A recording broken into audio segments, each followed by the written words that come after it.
오늘 우리에게 주시는 하나님의 말씀은 누가복음 9장 51절부터 62절까지입니다.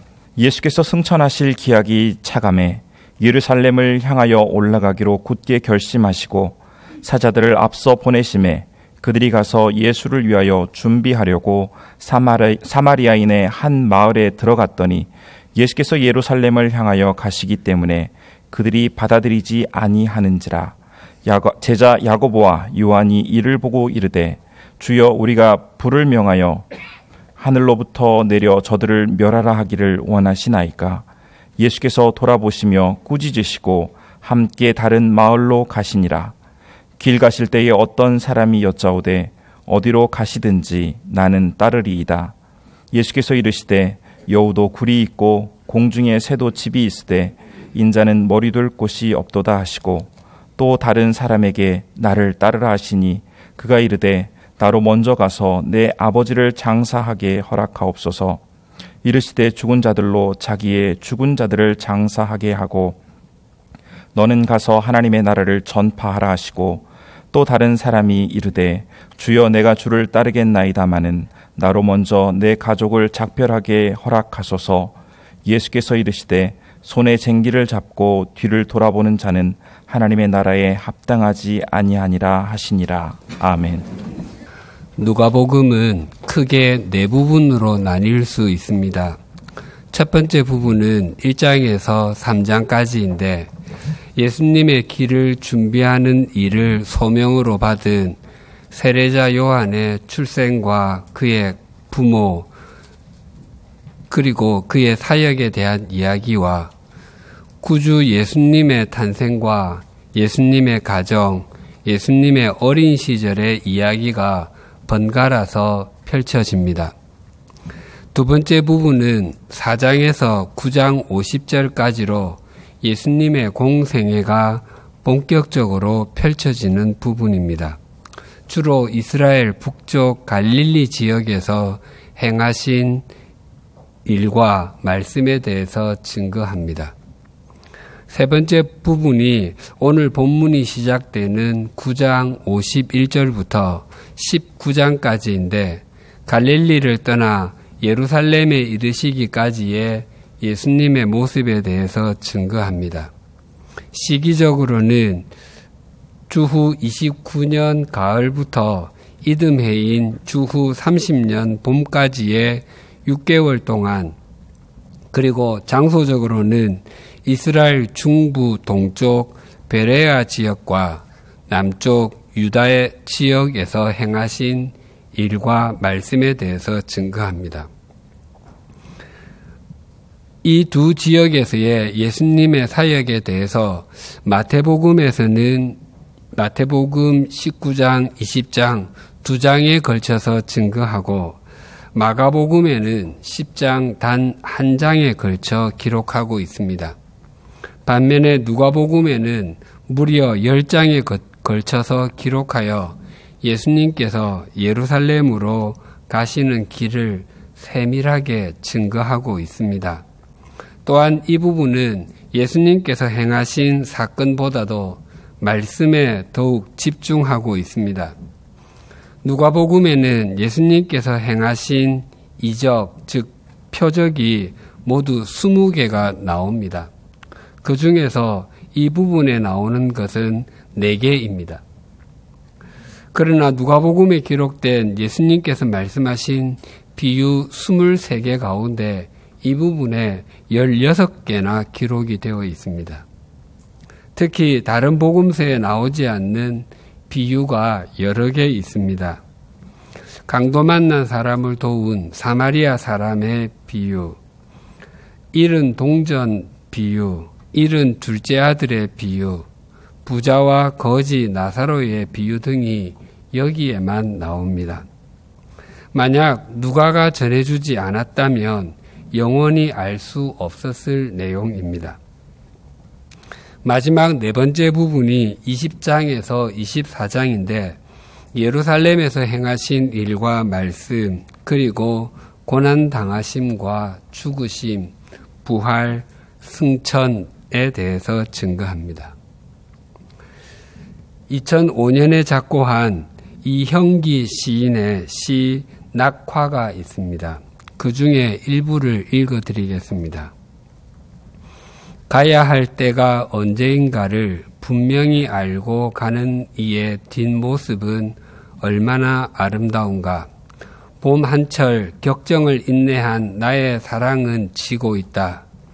분분한 낙화, 결별이 이룩하는 축복에 쌓여 지금은 가야 할 때, 무성한 녹음과 그리고 머지않아 열매 맺는 가을을 향하여 나의 청춘은 꽃답게 죽는다. 시인은 꽃잎이 떨어지는 자연 현상을 통해서 인생에도 이별이 있음을 말하고 있습니다. 꽃이 떨어지는 것이 끝이 아니라 열매를 맺기 위한 과정이듯이 사람 사이의 이별을 통해서 인생의 열매를 맺을 수 있음을 말합니다. 즉 이별이 끝이 아니라 인생 성숙이라는 열매를 맺게 해 줌을 말하고 있습니다. 정말로 그러하다면 떠나는 이의 뒷모습은 아름다울 수 있습니다. 오늘 본문은 가야 할 때가 어디인지, 언제인지, 가야 할 곳이 어디인지를 분명히 알고 계시는 주님의 모습에 대해서 잘 증거하고 있습니다. 51절이 이러합니다. 예수께서 승천하실 기약이 차감해 예루살렘을 향하여 올라가기로 굳게 결심하시고, 누가복음의 두 번째 부분인 4장부터 9장 50절까지에는 예수님께서 세례자 요한으로부터 세례를 받으신 일, 12 제자들을 부르신 일, 나인 지방의 과부의 아들을 살려주신 일, 광풍이 휘몰아치는 갈릴리 호수를 잔잔하게 하신 일, 군대 귀신이 들려 무덤 사이에 살았던 사람을 고쳐주신 일, 12년 동안이나 혈루증으로 고생했던 여인을 고쳐주신 일, 회당장 야이로의 12살 된 딸을 살려주신 일, 빵 5개와 물고기 2마리로 남자만 해도 5,000명을 배부르게 먹이신 일, 귀신이 들려 온몸이 만신창이가 되도록 만드는 아이를 고쳐주신 일 등이 기록되어 있습니다. 이때까지만 해도 예수님께서는 사람들로부터 아주 많은 지지를 받을 때였습니다. 심지어 빵 5개와 물고기 2마리로 사람들을 먹이신 후에는 사람들이 예수님을 왕으로 옹립하려고까지 했습니다. 그러나 예수님께서 이 땅에 오신 목적이 사람들로부터 지지를 받는 유명인이 되시려고 하는 것이 아니었습니다. 또 이스라엘의 왕이 되셔서 로마 제국으로부터 이스라엘을 독립시켜 로마 제국과 같은 강대국을 건설하는 것은 더더욱 아니었습니다. 예수님의 마음에는 언제나 예루살렘이 있었고 거기서 고난당함과 죽음을 지나 부활, 승천이 있었습니다. 그래서 예수님은 예루살렘으로 올라가시기로 마음을 굳게 결심하셨다고 증거합니다. 예루살렘으로 향하시던 예수님께서 선발대를 앞서서 보내셨습니다. 52절이 이렇게 증가합니다. 사자들을 앞서 보내심에 그들이 가서 예수를 위하여 준비하려고 사마리아인의 한 마을에 들어갔더니, 예수님께서는 홀로 예루살렘을 향하셨던 것이 아니셨습니다. 예수님과 제자들만 해도 13명이었습니다. 그리고 누가복음 8장 2절 3절에 보면 7 귀신이 들렸던 막달라 사람 마리아와 헤롯의 청지기 구사의 아내 요한나, 그리고 수산나 등을 비롯하여 여러 여인들이 있었다고 증거합니다. 또 앞으로 살펴보게 될 10장에서 예수님께서는 70명의 사람들을 둘씩 짝을 지어서 보내셔서 하나님 나라를 전하게 하셨습니다. 그래서 예수님과 동행했던 사람들이 정확하게 몇 명이었는지 성경에 밝혀져 있지는 않지만 최소한 수십 명은 넘었음에 틀림없습니다. 그렇게 많은 사람들이 먹고 자는 일은 보통 일이 아닙니다. 교회에서 성경학교와 수련회를 준비할 때도 먹는 것과 잠을 자는 것이 해결되지 않으면 아무리 좋은 순서가 준비되어 있다 할지라도 진행하기가 쉽지 않을 것입니다. 그래서 예수님께서는 선발대를 사마리아의 한 마을로 먼저 보내셨습니다. 그런데 통행이 순조롭지가 않았습니다. 53절입니다. 예수께서 예루살렘을 향하여 가시기 때문에 그들이 받아들이지 아니하는지라. 사마리아 사람들이 예수님께서 사마리아를 지나가시는 것을 거부했습니다. 그 이유는 단지 예수님께서 예루살렘을 목적지로 가신다는 것이었습니다. 거기에는 긴 역사적인 사연이 있습니다. 다윗 왕 때의 통일 왕국이었던 이스라엘은 솔로몬 왕이 죽은 후 르호보암 왕 때에 이스라엘이 남과 북으로 분열되고 말았습니다. 남쪽 유다는 본래 수도였던 예루살렘을 중심으로 역사를 이어갔지만 북쪽 이스라엘은 사마리아를 수도로 삼았습니다. 그러다가 주전 722년 북이스라엘은 아시리아 제국에 의해서 멸망당하고 말았습니다. 아시리아 제국은 사마리아 사람들을 포로로 자기네 나라로 끌고 가는 대신에 아시리아 사람들을 사마리아로 이주시켜서 서로 결혼함으로 민족이 서로 섞이는 혼합 정책을 썼습니다. 그로 인해서 혈통을 중요시하는 유대인들은 사마리아 사람들에게 이방인들의 피가 섞였다고 하여 경멸했습니다. 주전 586년에 남쪽 유다마저도 아시리아 제국에서 바벨로니아 제국으로 바뀐 바벨로니아 제국에 의해 망하고 말았습니다. 바벨로니아 제국은 혼합정책 대신에 많은 유다 사람들을 바벨로니아로 포로로 끌고 갔습니다.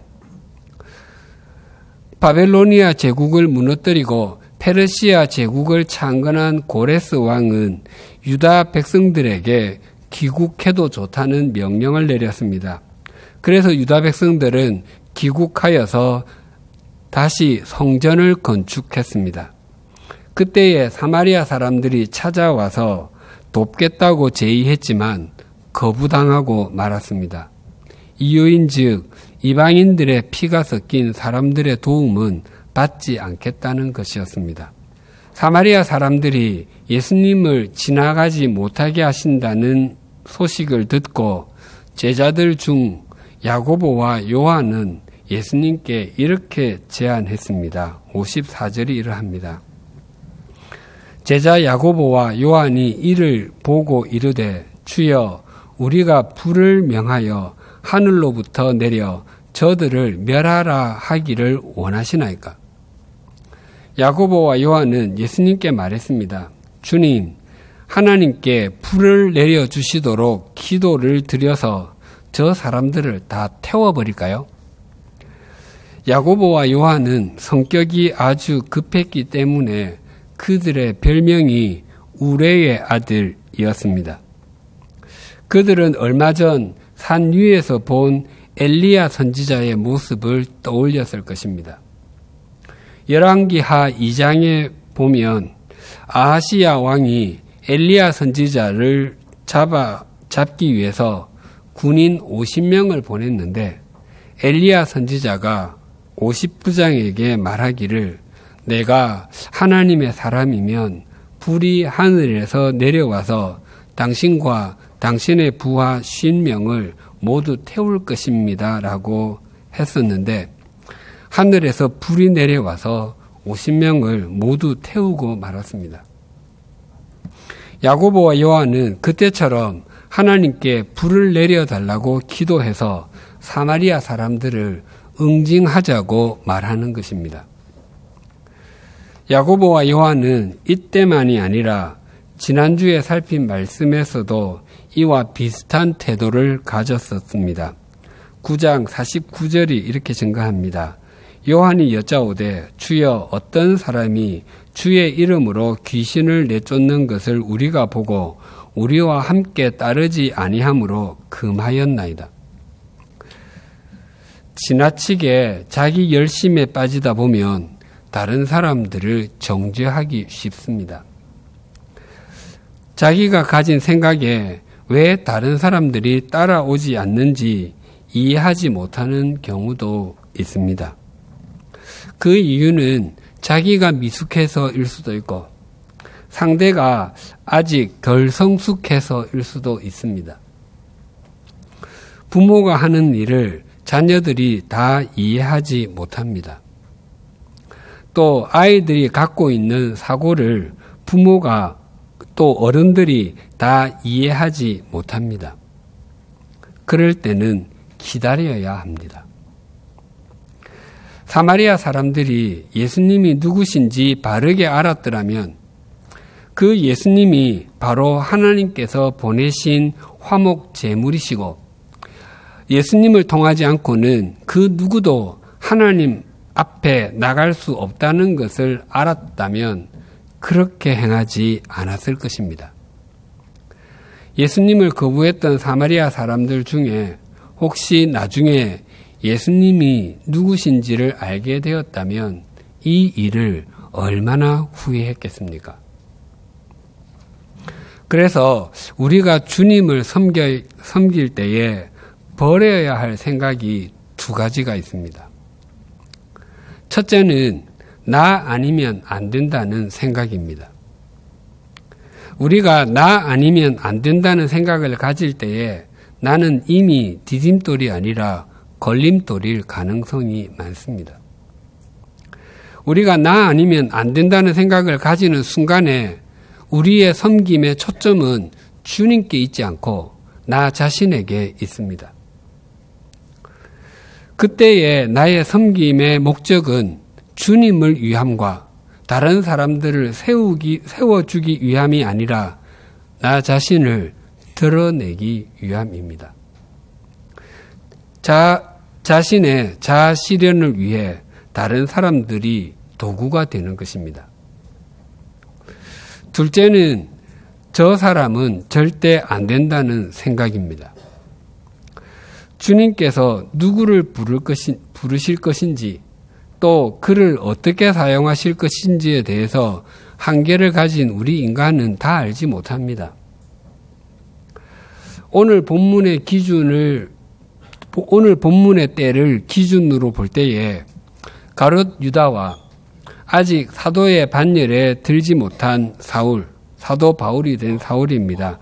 그 두 사람을 견주어 보면 누가 더 주님께 신실하게 쓰임을 받으리라고 예상이 되십니까?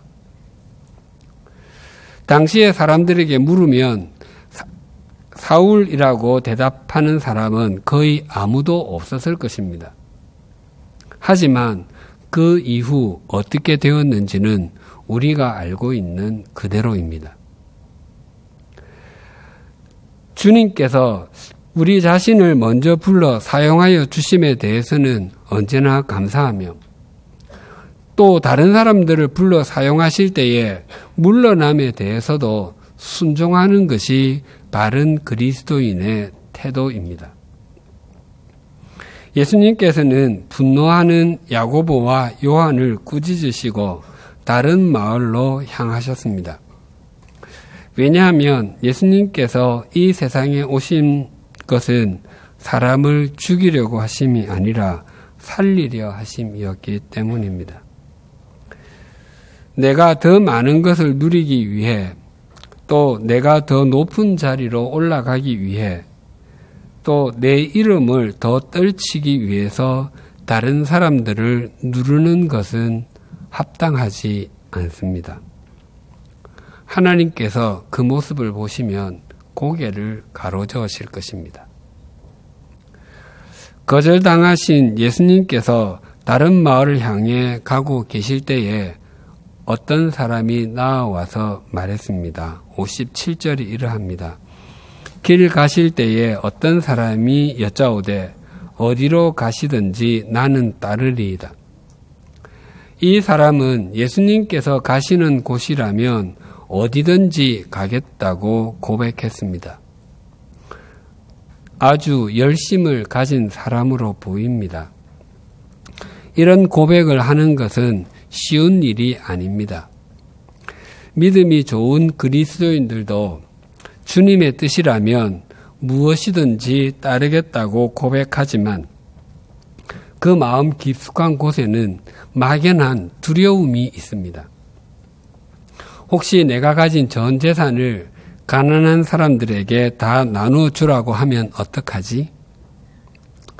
혹시 주님께서 지금의 삶을 모두 정리하고 동남아시아에 있는 나라나 아프리카에 있는 나라에 선교사로 가라고 하면 어떡하지와 같은 생각이 있습니다. 물론 어쩌면 주님께서 이 사람이 선교사로 나가겠다고 하면 어떡하지라고 생각하고 계실지도 모름에도 말입니다.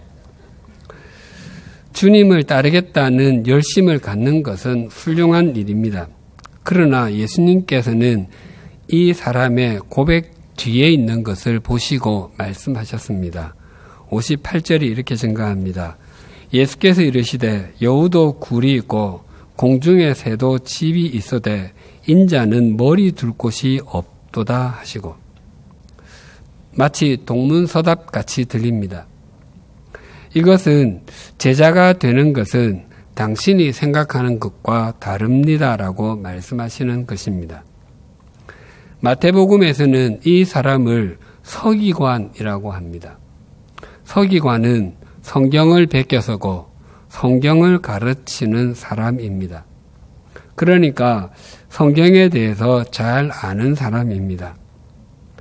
이 사람은 자신을 드러내지 않고 한동안 예수님을 따라다닌 것으로 여겨집니다. 그래서 어쩌면 예수님께서 빵 5개와 물고기 2마리로 사람들을 먹이실 때에 함께 먹었고 귀신이 들려 자기 몸을 만신창이로 만드는 아이를 고쳐주시는 모습을 보았을지도 모릅니다. 그래서 저런 분이시라면 내가 평생 따라다녀도 먹고 사는 것은 걱정하지 않아도 되겠다. 혹시 저분이 왕이 되신다면 1등 공신은 제자들이 차지가 되더라도 2등 공신은 될 수 있겠다라고 생각했을지도 모릅니다. 그러나 예수님께서 그의 속내를 모르실 리가 없으셨습니다. 예수님께서는 나를 따르는 길은 단지 세상에서 잘 먹고 잘 사는 것으로 보상을 받는 것이 아니라 오히려 경제적으로 더 어려울 수도 있고 또 외로울 수 있다고도 말씀하시는 것입니다. 하나님께서 우리가 세상에서 초라하게만 살도록 부르신 것은 결코 아닐 것입니다. 우리가 남들보다 더 높은 위치에 있게도 하시고 또 더 여유 있는 삶을 살게도 하십니다. 그러나 때로는 우리를 더욱 훈련시키시고 우리의 속 사람을 더 강건하게 하고 아름답게 가꾸어 가시기 위해서 우리가 원하지 않는 과정을 통과하게 하실 수도 있습니다. 오늘 본문의 야고보와 요한은 자신들의 야망에 초점을 맞추고 있는 것으로 보이고 예수님을 따르겠다고 말한 사람은 자신의 욕망에 초점을 맞추고 있는 것으로 보입니다. 그러나 그런 태도는 주님께서 원하시는 모습이 아닙니다. 오늘 본문 51절을 다시 읽어보겠습니다. 예수께서 승천하실 기약이 차감해 예루살렘을 향하여 올라가기로 굳게 결심하시고, 예수님께서는 당신이 가셔야 할 곳이 예루살렘임을 아시고 거기로 올라가시기로 굳게 결심하셨다고 하십니다.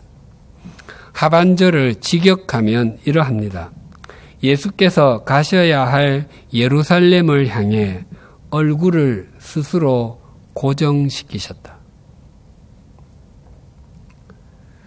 이형기 시인의 낙화에는 떠나는 사람의 뒷모습이 보인다면 예루살렘을 향하여 얼굴을 고정하시는 예수님의 모습에는 예수님의 앞모습이 보입니다. 예수님께서는 예루살렘을 직시하시고 그 길을 묵묵히 걸어가신 것이 누가 시켰기 때문에 마지못해 하신 것이 아니었습니다. 스스로 그 길을 정하시고 그 길을 가셨습니다. 그리고 예수님께서 예루살렘으로 가시면 거기에서 이스라엘을 통치하시는 임금이 되시는 것이 아니셨습니다.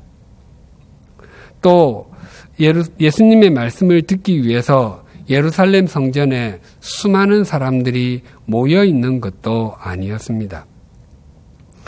오히려 예루살렘에서 예수님을 기다리고 있었던 것은 조롱과 고난, 그리고 십자가의 처형이었습니다.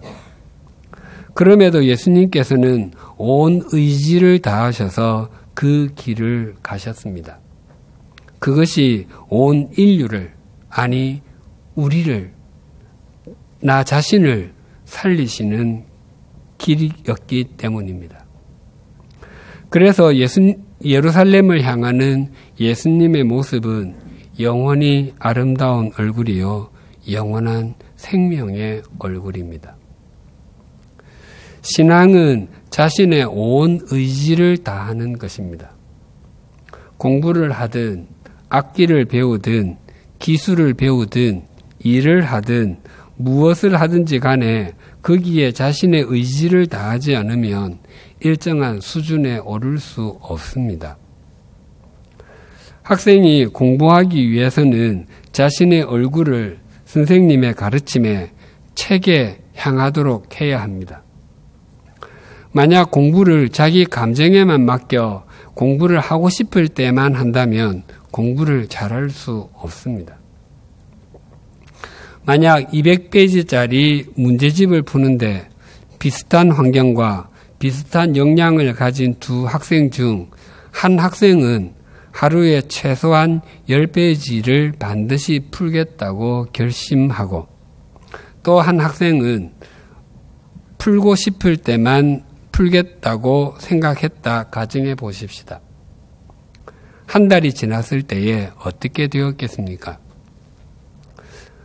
아마 10페이지 학생은 그 문제집을 2번 또는 3번은 풀었을 것입니다.